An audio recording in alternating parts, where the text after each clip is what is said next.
I'd like to ask about agriculture because you mentioned that in the last time you were here. One of the biggest problems that the sector is facing is the aging of farmers. Yes. One study I've read said that their average age is between 57 and 59. And the worst thing is their children don't want to go into agriculture. And this observation is supported by declining enrollment in agricultural programs of SUCs across the nation.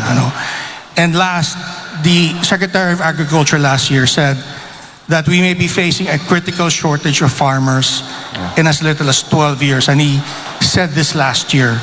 So maybe you'd like to share with us what your plans are regarding this issue. Regarding the age of farmers getting older, not only are they discouraged to come in, their parents who are farmers, they say, wag na kayong pumasok dito, napakahirap ng buhay dito.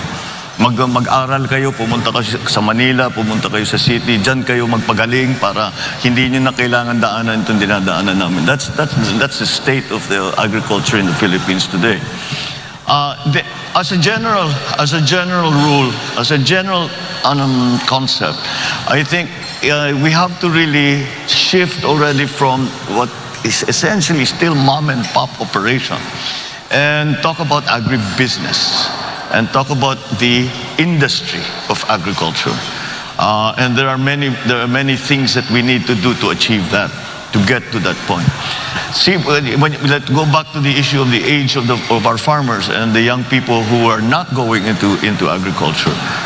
If it is an agribusiness, if it is not the traditional farming method that we are always going through, that we have been doing for the last millennia, but move into something that is more high-tech, then that will necessarily need for the entry into more technically minded agribusiness practitioners. And that will bring the age younger immediately. I know already for myself, young people in their 30s who have discovered some new technology or have come across a new thing. Bagay sa atin to, gawin natin. And they do, and they have brought all kinds of new techniques to farming, but it's not yet extensive because there are no encouragements coming from government in terms of tax breaks, in terms of I don't really believe in subsidies in that regard, but I still think that we can improve the attractiveness of the agricultural sector to younger people if we use the most modern, most interesting technology.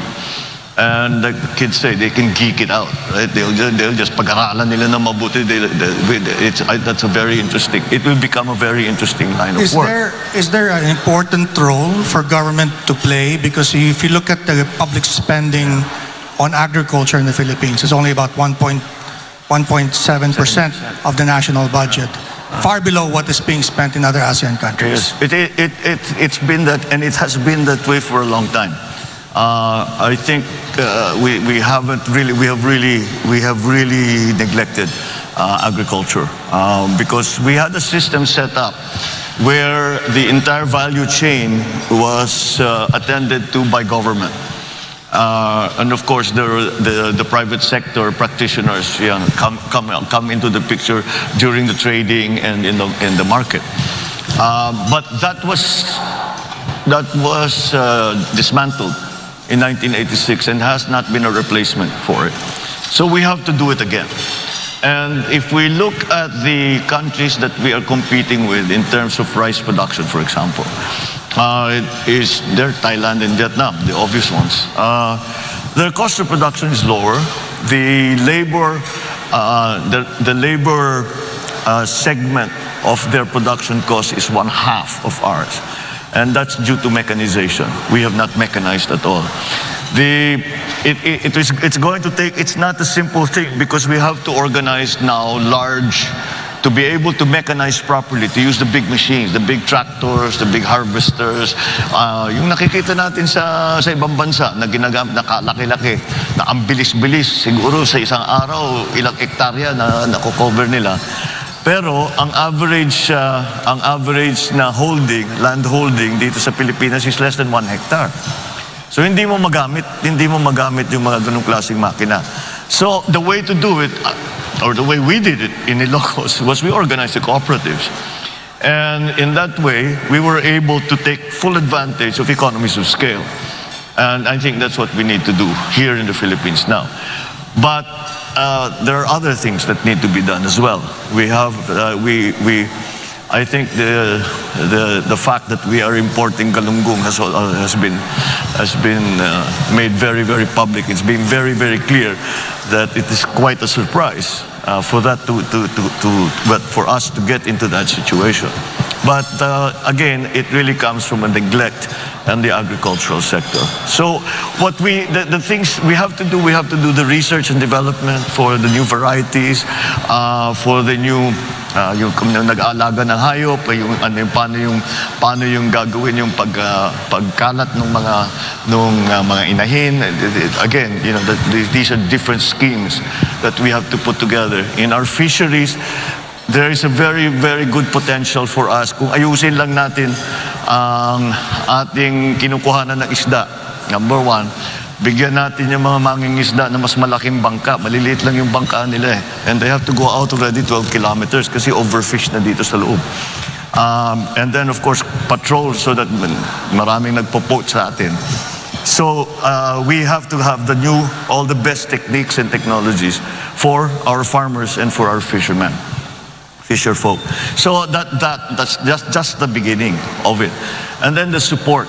Now, one of the biggest problems that the agricultural industry is facing right now in terms of crops is urea is 2,500 pesos now.